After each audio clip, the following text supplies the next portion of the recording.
The dust-laden wind swept across the plains of Colorado Territory as Emma James stood at the edge of Silverton, her heart as parched as the land around her. The doctor's words still echoed in her mind like a funeral dirge. "I'm sorry, Miss James, but you'll never bear children." She clutched the telegram in her hand, her last living relative. Gone. Now, at 26, she was truly alone in a world that seemed to value women primarily as mothers and wives. The year was 1872, and Emma had traveled west from Boston after receiving the news of her uncle's passing. He had left her his modest ranch just outside Silverton, a silver mining boomtown nestled in the San Juan Mountains. The journey had been arduous, but nothing compared to the emotional burden she carried. "Miss, you look like you could use some assistance," a deep voice called out, startling Emma from her thoughts. She turned to see a tall man astride a chestnut mare. His face was partially obscured by the shadow of his wide-brimmed hat, but she could make out a strong jawline covered in stubble and eyes the color of the summer sky.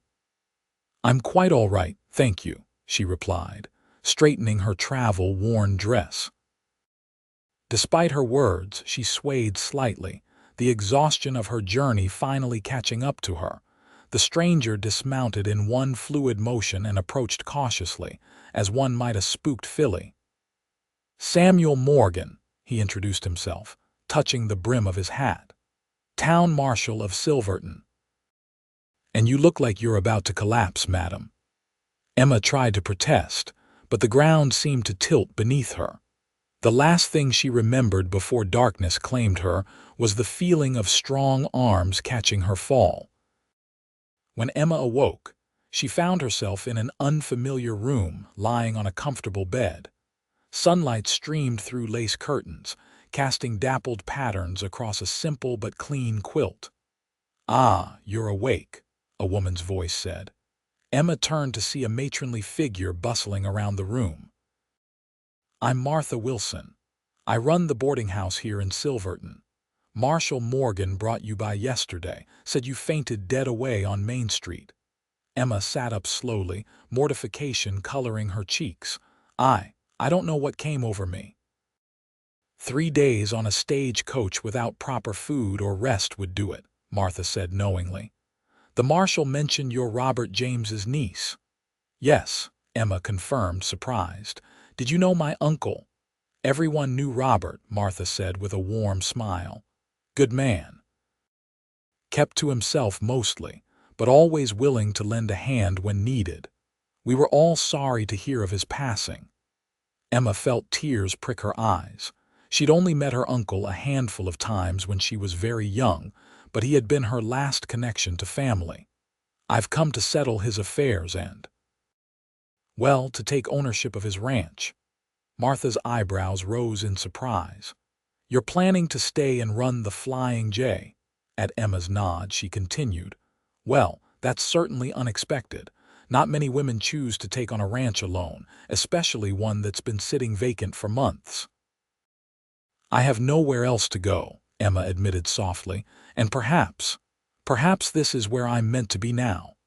Before Martha could respond, a knock sounded at the door. "That'll be the marshal," Martha said, moving to answer it. "He's been checking in regularly since he brought you here." Samuel Morgan filled the doorframe, his tall frame making the room seem suddenly smaller. He removed his hat, revealing thick dark brown hair that curled slightly at the ends. "Miss James," he greeted with a nod. "Good to see you're back among the living." "Thank you for your assistance, Marshal," Emma replied formally, suddenly conscious of her disheveled appearance. "I apologize for the trouble." "No trouble at all," he assured her, his deep voice carrying a hint of warmth that belied his serious expression. "It's my duty to look after the citizens of Silverton, and since you're planning to be one of them, that includes you." Emma was struck by his directness. "News travels fast." "Small town," he responded with a slight shrug. "Your uncle was well respected here." People are curious about his niece from back east. Well, they'll have to remain curious for a while longer, Emma said, drawing the quilt closer. I'd like to rest a bit more before facing the town gossips. A smile tugged at the corner of Samuel's mouth. Fair enough. But when you're feeling up to it, I'd be happy to escort you out to the Flying J. It's been sitting empty since your uncle passed, and there might be some issues that need addressing. Issues? Emma questioned, her brow furrowing. Samuel exchanged a glance with Martha before answering. Nothing for you to worry about today. Rest up, and we can discuss it tomorrow. After the marshal left, Martha helped Emma wash up and provided her with a simple dress to change into. That man has been the backbone of this town since he arrived 5 years ago, Martha commented as she brushed out Emma's long auburn hair. Keeps the peace better than the 3 marshals before him combined. He seems competent, Emma allowed, not wanting to admit that she found the marshal's presence both reassuring and unsettling in equal measure. More than competent, Martha replied with a knowing look. And unmarried, too, despite half the single ladies in town setting their caps for him. Emma turned to face the older woman. Martha, I have no interest in finding a husband. I've come here to start a new life, not to continue the same cycle of disappointments I left behind in Boston. Martha's expression softened.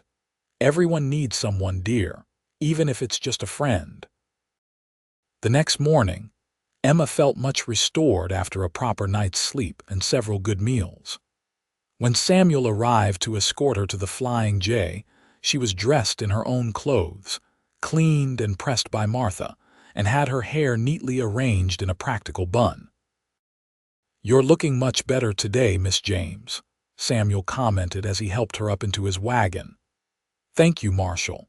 I feel more myself, she replied, settling on the wooden seat beside him. As they drove out of town, Emma took in the breathtaking scenery around her. The San Juan Mountains rose majestically in the distance, their peaks still capped with snow despite the early summer warmth. The terrain was rugged, with pine forests giving way to open meadows dotted with wildflowers. It was beautiful, but intimidating in its vastness. Your uncle's property is about 5 miles outside of town, Samuel explained as they traveled. Good land, with access to water year-round. He ran about 50 head of cattle, though I reckon the herd's down to about 30 now, with no one looking after them properly. Emma turned to him in surprise. The cattle are still there. Who's been caring for them? Your uncle had a ranch hand, Hank Peterson. Good man, getting on in years. He's been doing what he can, but it's too much for one person, especially with his bad leg. I've been riding out when I can to help. That's very kind of you, Emma said, genuinely touched by this unexpected care for her inheritance. Samuel kept his eyes on the road. Robert would have done the same for any of us. That's the way it is out here. We look after our own. After a few minutes of silence, Emma gathered her courage to ask, "What are these issues you mentioned yesterday?" Samuel's jaw tightened almost imperceptibly. There's been some trouble with cattle rustlers in the area. They've hit a few ranches, including the Flying J, and he hesitated. And, Emma prompted, her stomach nodding with apprehension, and there's been some talk that your uncle's death might not have been as natural as initially thought. Emma gasped. You're suggesting he was murdered? I'm not suggesting anything definite yet, Samuel said carefully. But there are circumstances that don't quite add up. Robert was in good health for a man of 65. The doctor said his heart gave out, but there was no history of heart trouble. Emma felt a chill despite the warm sun. Why would anyone want to harm my uncle? That's what I've been trying to figure out, Samuel replied grimly. One theory is that someone wants the ranch land. There's been talk of silver deposits in these hills. Another is that he saw something he shouldn't have, possibly related to the rustling. They crested a small rise. and suddenly the Flying J came into view. Emma's breath caught at the sight. The ranch house was larger than she'd expected, a solid two-story structure built of logs and stone, with a wide porch wrapping around the front. Several outbuildings clustered nearby: a barn, a bunkhouse, and what appeared to be a smokehouse. Beyond stretched fenced pastures where cattle grazed peacefully. "It's beautiful," Emma whispered, unexpectedly moved by this tangible connection to the uncle she barely knew. "Robert built most of it himself," Samuel said, a note of respect in his voice. "Took him nearly 20 years to get it just the way he wanted." As they pulled up to the house, an older man emerged from the barn, leaning heavily on a walking stick. His weathered face broke into a smile when he saw them. "Marshal Morgan, didn't expect to see you today," he called, then his gaze shifted to Emma. "And you must be Robert's niece. Spitting image of your mother you are." Emma was startled. "You knew my mother?" "Robert kept a photograph," Hank explained as they dismounted. "You've got her eyes, sure enough." The mention of her mother brought a lump to Emma's throat. She'd lost her parents to influenza when she was just 16, and had been living with distant relatives in Boston until they made it clear her continued presence was more obligation than pleasure. Her uncle's correspondence, infrequent though it had been her only real connection to family for years. Hank led them into the ranch house, apologizing for the dust and disorder. "Haven't been inside much since Robert passed. My old bones prefer the bunkhouse these days." Emma looked around the main room, taking in the simple but sturdy furniture, the stone fireplace, and the bookshelves filled with volumes more books than she would have expected a rancher to own. "Uncle Robert was a reader?" she asked, running her fingers along the spines. "Classical education," Hank nodded. "Never talked much about his life before Colorado, but he wasn't born to ranching, that's certain. Learned it all the hard way." As Hank showed Emma around the house, Samuel excused himself to check on the cattle. By the time he returned, Emma was sitting at the kitchen table, a cup of coffee before her and a dazed expression on her face. "It's overwhelming, isn't it?" Samuel asked gently, taking the seat across from her. Emma nodded. "I knew I was inheriting a ranch, but I never imagined all of this. The responsibility of it. No one would blame you if you decided to sell and return east," Samuel said, watching her carefully. Emma's chin lifted. "Is that what you think I should do?" "What I think doesn't matter," he replied. "But I believe your uncle hoped you would keep the place. He could have sold it any time these past years if he hadn't wanted it to stay in the family." "I don't know the first thing about ranching," Emma admitted, her voice small. "You can learn," Samuel said simply. "Hank knows this land better than anyone, and there are plenty of folks in town who'd be willing to help, including me." Emma studied the marshal's face, looking for signs of condescension or doubt, but found only straightforward sincerity. "Why would you help a stranger?" "Like I said before, we look after our own in Silverton," he replied. Then, with the ghost of a smile, he added, "Besides, I've got a feeling you're not the type to give up easily, Miss James." For the first time since receiving the doctor's devastating news in Boston, Emma felt a flicker of hope. Perhaps here, in this wild, beautiful place, she could build something meaningful, even if it would never include the family she had once dreamed of. Over the next few weeks, Emma threw herself into learning everything she could about the ranch. Hank proved to be a patient teacher, showing her how to recognize the Flying J brand on the cattle, explaining the seasonal rhythms of ranching life, and introducing her to the horses in the stable, including a gentle mare named Daisy that became Emma's own mount. Samuel visited regularly, usually with the excuse of pursuing his investigation into her uncle's death, though Emma noticed he always found time to help with whatever ranch task, was most pressing that day. She learned that beneath his reserved exterior, the marshal had a dry wit and a thoughtfulness that surprised her. One evening, after a long day of mending fences, Emma invited Samuel to stay for supper. As they sat on the porch afterwards, watching the sunset paint the mountains in shades of gold and pink, Emma found herself opening up about her life in Boston. "After my parents died, I lived with my mother's cousin and her husband," she explained, her fingers fidgeting with the edge of her shawl. "They made it clear that I was a burden, though they were too proper to say it outright. When I turned 18, I trained as a school teacher, which at least allowed me to contribute to the household." Samuel listened quietly, his eyes on the distant mountains. When she paused, he asked, "Did you enjoy teaching?" The question touched her. Most men would have asked why she hadn't married instead. "I did," she admitted. "Very much. The children were wonderful, full of curiosity and life." "Silverton could use a proper teacher," Samuel remarked. "The mining families especially. Their children get little formal education." Emma's interest was piqued. "There's no school." "There's a building that serves as a school 3 days a week when Mrs. Hollister, the preacher's wife, can manage it. But she's expecting their 4th child and won't be able to continue much longer." Emma considered this new information. "I hadn't thought about teaching here. I've been so focused on making the ranch work." "No reason you couldn't do both," Samuel suggested.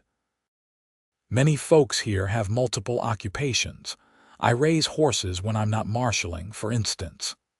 The idea took root in Emma's mind, offering a way to use her skills while building connections in her new community. "I'll think about it," she promised. As Samuel prepared to leave, he hesitated at the bottom of the porch steps. "Miss James, Emma, I wanted to let you know that I've received some information about your uncle's death. A prospector reported seeing 2 men riding away from the Flying J the day Robert died. I'll be following up on it this week." Emma's heart raced. "Do you think they were responsible?" "It's possible," Samuel acknowledged. "But I don't want you worrying unnecessarily. Just be careful. Keep Hank close by, and there's a rifle in the cabinet by the front door if you need it." After Samuel left, Emma found it hard to sleep, her mind racing with both possibilities for the future and fears about the past catching up to her. The next morning, she rode into town with a dual purpose: to inquire about the teaching position and to visit her uncle's grave for the first time. The cemetery lay on a gentle slope outside of town, with a clear view of the mountains. Emma found her uncle's grave marked by a simple wooden cross. She placed the wildflowers she'd gathered on the mound of earth, then stood in silence, wishing she had known him better. "I'll take care of your home," she whispered finally. "I promise."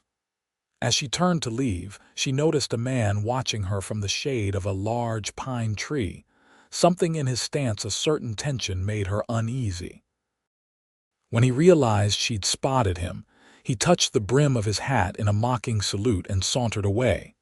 Unsettled, Emma hurried back to town, where she met with Reverend Hollister about the teaching position.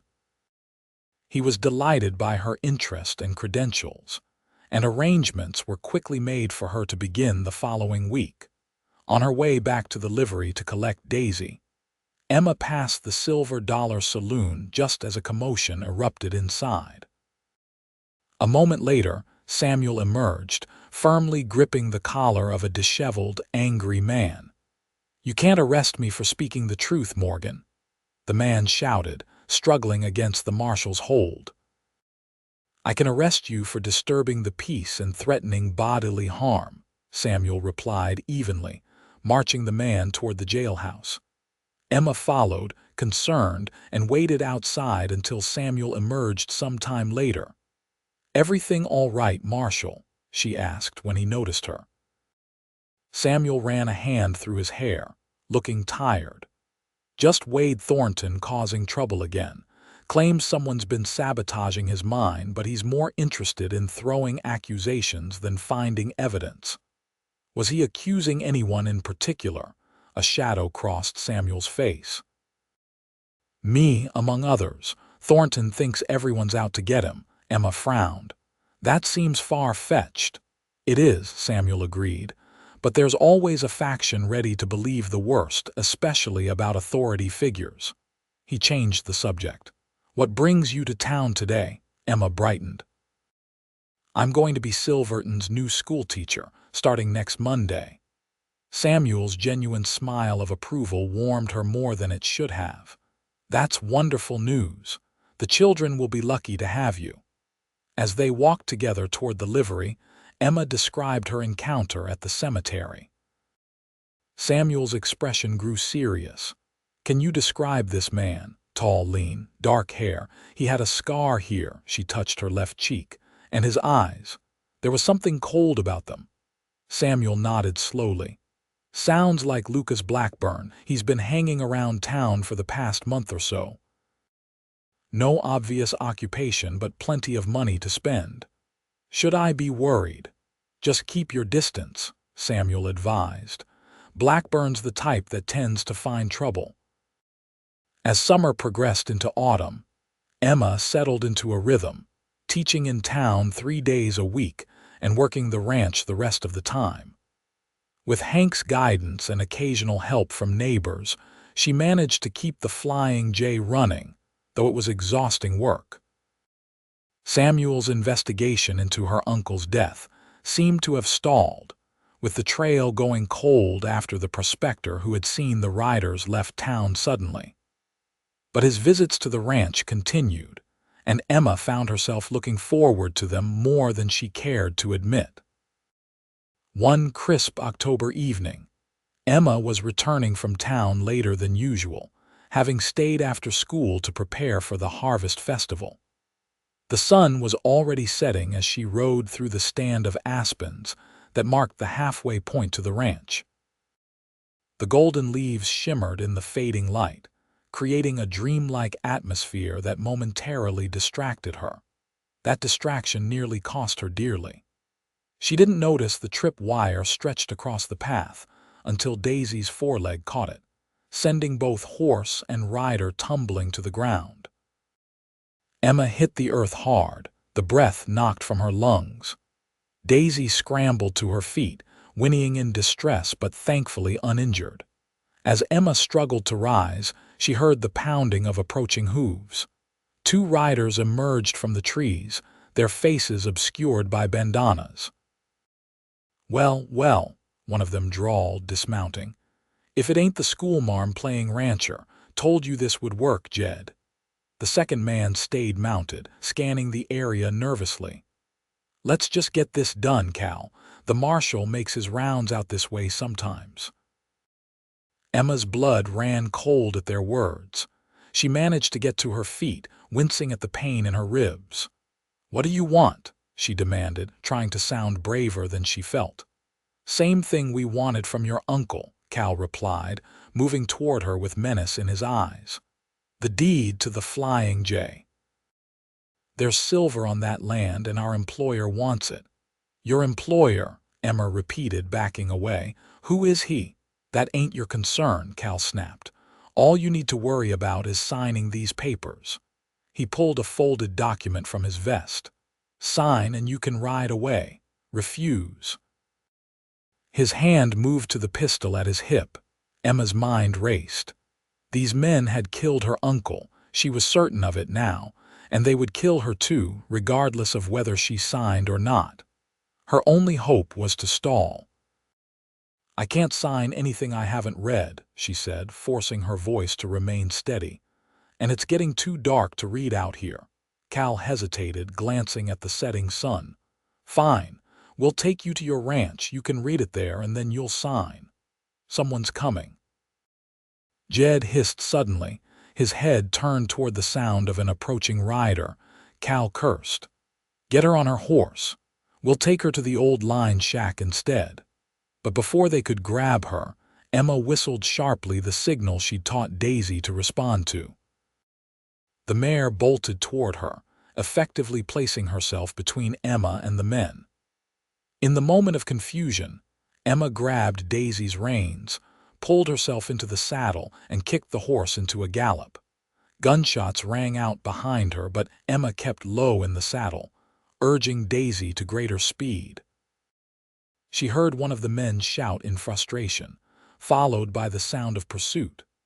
Heart pounding, Emma took a risk and veered off the main trail, cutting through dense underbrush toward a rocky outcropping she knew offered a shortcut to the ranch. Daisy, sure-footed and familiar with the terrain, navigated the difficult path without hesitation. The gamble paid off. By the time Emma burst out of the trees and into the clearing before the flying jay, her pursuers were nowhere to be seen. Hank emerged from the bunkhouse at the sound of her arrival, his shotgun ready. "Miss Emma, what happened?" he exclaimed, taking in her disheveled appearance and the wild look in her eyes. Between gasping breaths, Emma explained the ambush. "We need to alert the marshal," she finished. "These men, I think they killed Uncle Robert." Hank's weathered face hardened. "I'll ride to town." "No," Emma said firmly. "It's too dangerous. They're still out there." She glanced at the gathering darkness. "We'll barricade ourselves in for the night and ride to town together in the morning." That night was one of the longest of Emma's life. Every creak of the house, every whisper of wind seemed to herald an attack. She and Hank took turns keeping watch, rifles ready. When dawn finally broke, they saddled fresh horses and took the most direct route to Silverton, arriving just as Samuel was leaving the jailhouse. "Emma," he said in alarm, noting her bruised face and torn clothing. "What happened?" After hearing their story, Samuel's expression turned thunderous. "I want you to stay in town today," he told Emma. "I'll gather a few men I trust and ride out to search for these bushwhackers." "I'm coming with you," Emma insisted. "I can identify them." "Absolutely not," Samuel refused. "These men have already tried to kill you once." "I won't risk it happening again." Their eyes locked in a battle of wills until Emma finally relented. "Fine, but promise me you'll be careful. These men are desperate." Something softened in Samuel's gaze. "I promise." While Samuel organized a posse, Emma sought refuge at Martha's boarding house. The motherly woman fussed over her injuries and insisted she rest, but Emma was too agitated to sleep. By mid-afternoon, unable to bear the waiting any longer, she walked to the schoolhouse to prepare Monday's lessons, hoping the familiar task would calm her nerves. She was deeply engrossed in writing arithmetic problems on the blackboard when the schoolhouse door opened. Expecting Martha, or perhaps one of her students, Emma turned with a smile that froze when she saw Lucas Blackburn standing there. "Afternoon, Miss James," he said, closing the door behind him with a soft click that somehow sounded ominous in the empty room. Emma set down the chalk, discreetly feeling for the small derringer she'd started carrying in her pocket. "Mr. Blackburn, school's not in session today." "I'm not here for schooling," he replied, moving further into the room with a casual air that didn't match the predatory glint in his eyes. "I'm here to finish some business that my associates botched yesterday." Emma's breath caught. "You're the employer, the one who wants the flying jay." Blackburn smiled coldly. "Smart as well as pretty. Yes, I represent certain interests that see great potential in your property, potential you're not equipped to realize. If you're referring to silver deposits, there's been no evidence." "Oh, but there has," Blackburn interrupted. "Your uncle found a promising vein last spring. He was secretive about it, but not secretive enough. He made the mistake of confiding in someone who recognized its value." Emma's mind raced. "And when he refused to sell?" "We tried to persuade him," Blackburn said with a shrug that chilled Emma to the bone. "He was stubborn, a family trait, it seems." He reached inside his coat and withdrew both a document and a pistol. Now, I'll give you the same choice your uncle had. Sign over the Flying J or die refusing. Emma realized with grim clarity that she was truly alone. Samuel and his men were miles away, searching for Blackburn's henchmen. No one knew she was at the schoolhouse. Her hand closed around the derringer. "Even if you kill me, you won't get the ranch," she stalled. "The deed is safely stored at the bank, and in the event of my death, it transfers to a trust established by my uncle." Doubt flickered briefly in Blackburn's eyes, but his resolve quickly hardened. "You're bluffing." "Am I?" Emma countered, trying to project confidence she didn't feel. "My uncle was clearly concerned about someone trying to steal his land. Why wouldn't he take precautions?" Blackburn studied her for a long moment. "It doesn't matter," he decided. "I'll find a way around any legal obstacles after you're gone. Sign now, and at least you'll live." "I don't believe you," Emma said, slowly backing toward the teacher's desk. "You killed my uncle after he signed, didn't you, to make sure he couldn't change his mind?" Anger flashed across Blackburn's face. "Enough talk. Sign the paper or I'll shoot you where you stand." In one swift movement, Emma pulled out her derringer and fired. The small gun wasn't particularly accurate, but at this range it didn't need to be. The bullet caught Blackburn in the shoulder, spinning him backward. He roared in pain and rage, his own pistol discharging wildly into the ceiling. Emma didn't wait to see if he'd recover. She sprinted for the rear door of the schoolhouse, bursting out into the alley behind. Screams erupted from passers-by who had heard the gunshots. Emma shouted for help, running toward the main street. Behind her, Blackburn staggered out of the schoolhouse, still clutching his pistol. "Stop her," he bellowed. "She tried to kill me." Several men hesitated, confused by the conflicting scene before them. In that moment of uncertainty, Blackburn raised his pistol and took aim at Emma's back. A single shot cracked through the air. Blackburn jerked and then collapsed face first onto the dusty street. Standing at the far end of the road was Samuel, rifle still raised, face set in grim lines. The next few hours passed in a blur for Emma. Samuel's deputy took statements from witnesses, while the marshal himself escorted Emma to the doctor's office to have her injuries from the previous day's ambush properly treated. "How did you know?" Emma asked as they waited for the doctor. "How did you know I was in danger?" "I didn't," Samuel admitted. "We tracked Cal and Jed to a line shack not far from your ranch. When we confronted them, Jed tried to run and ended up with a bullet in his leg. He started talking immediately to save his own skin, told us everything about Blackburn's operation. I rode back as fast as I could, afraid Blackburn would make a move once he realized his men had been caught." Emma shuddered at how close it had been. "Thank you for saving my life." Samuel's eyes held hers. "I should have seen it sooner. Blackburn arrived in town shortly before your uncle died. He's been quietly buying up mining claims, using proxies when necessary. The silver vein on your property could be worth a fortune." "I don't care about silver," Emma said wearily. "I just want peace." Samuel hesitated, then reached out to take her hand. "You'll have it now. Blackburn's dead, and his men will hang for your uncle's murder. It's over." But it wasn't entirely over. In the days that followed, Emma learned that Blackburn had been working for Eastern investors who weren't likely to give up on the potential silver strike so easily. While Samuel assured her that he would handle any further threats, the knowledge that others might come after the Flying J left Emma feeling vulnerable and uncertain about her future.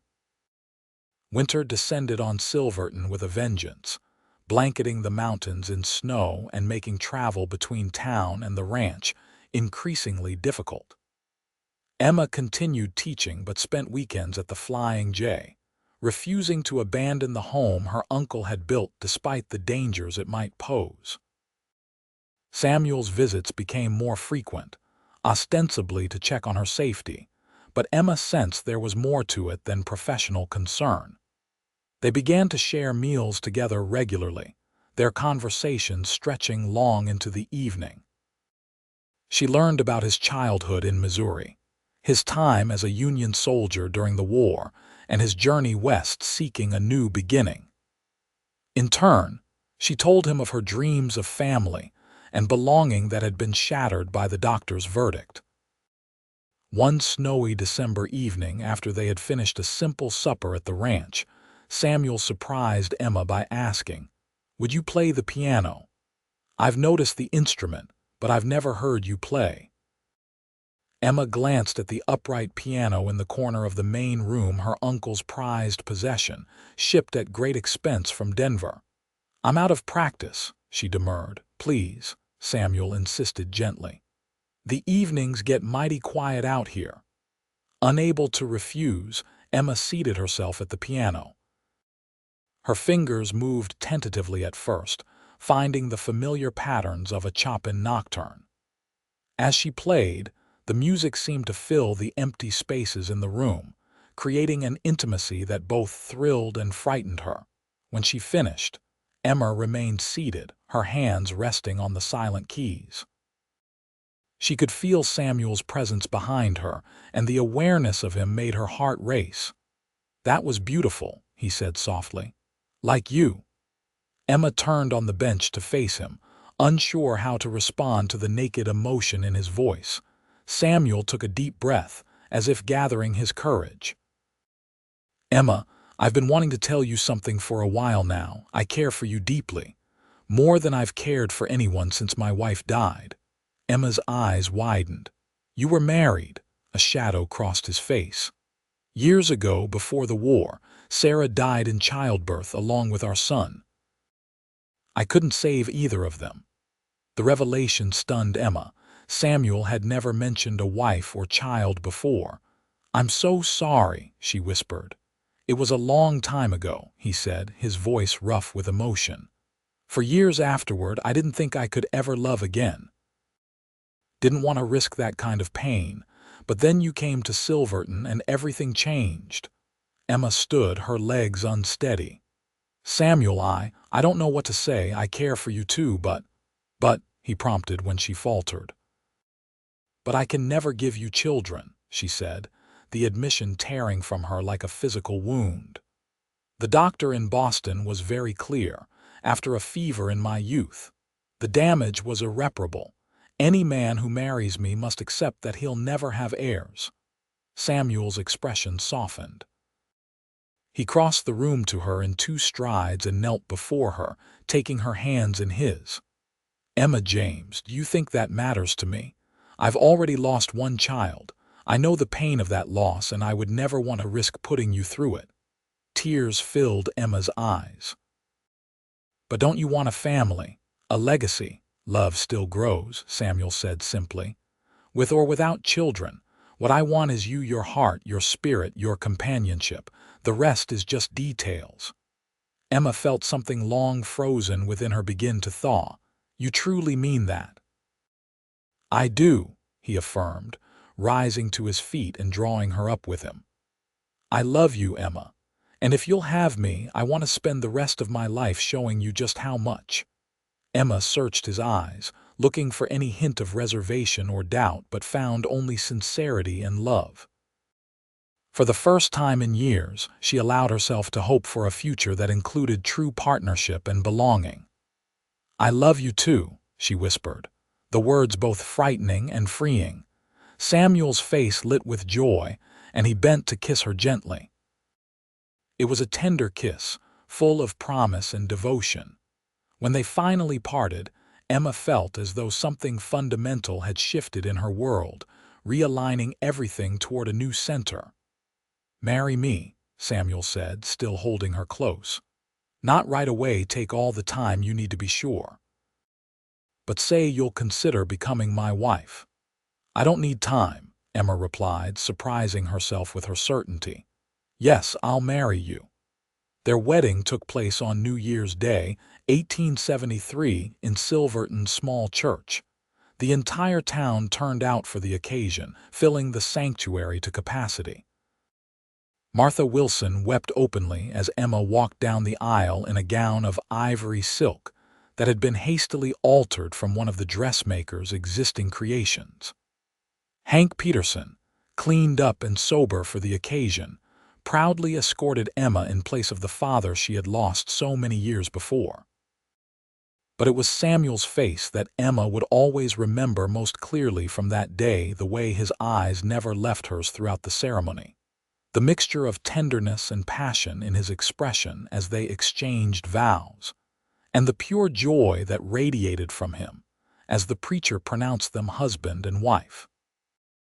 The reception at the town hall afterward was a boisterous affair, with dancing, feasting, and no shortage of good wishes from the citizens of Silverton.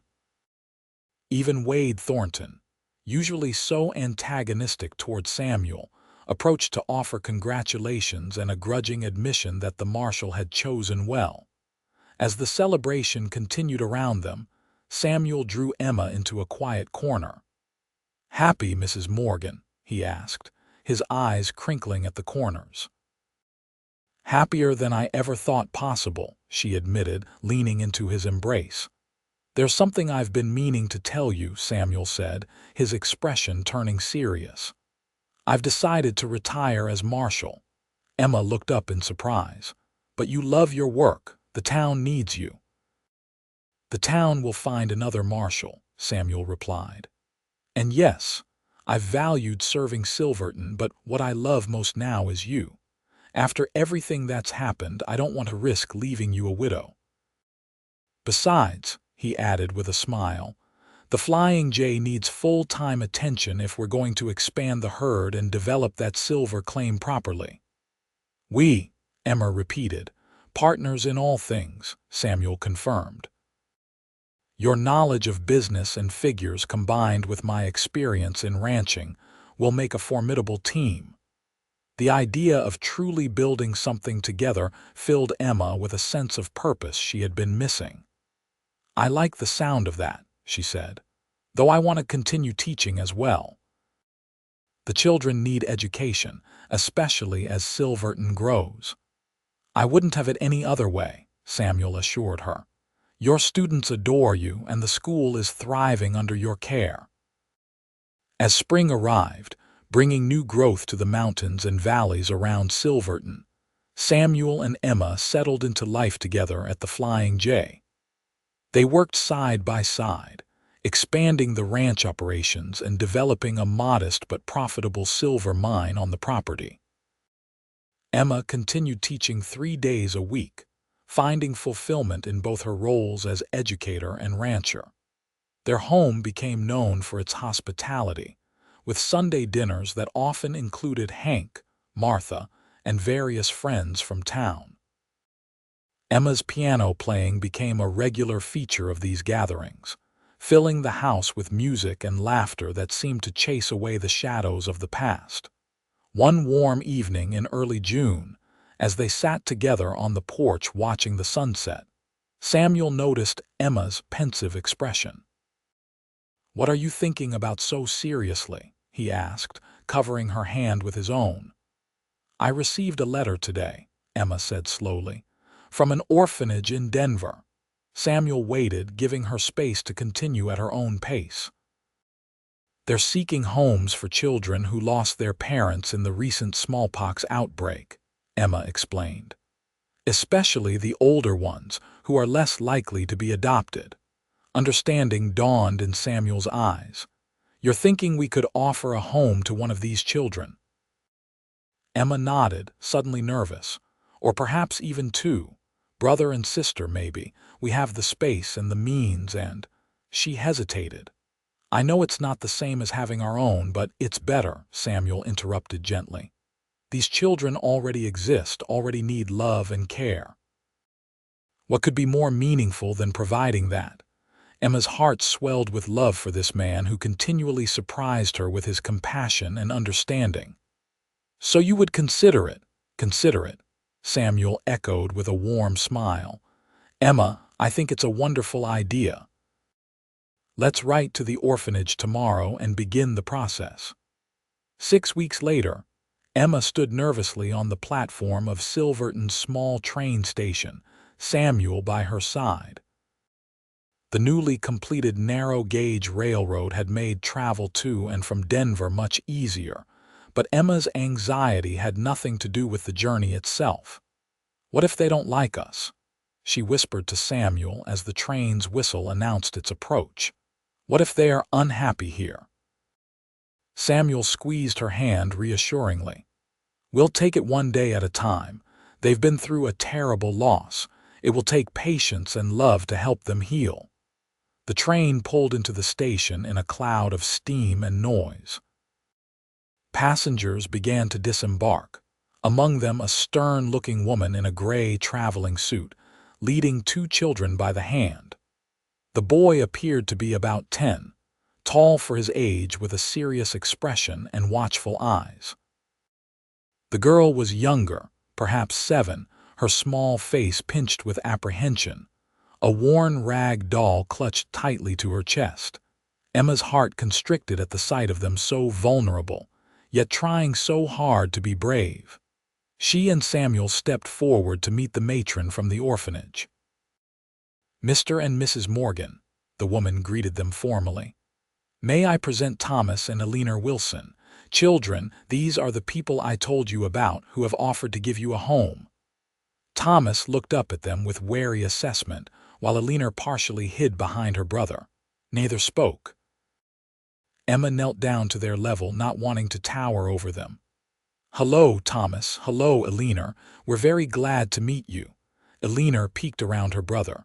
"Are you really a teacher?" she asked in a small voice. Emma smiled, touched that the girl remembered this detail from their correspondence. "I am, and if you like, you could come to my school in town this fall." Eleanor's eyes widened slightly.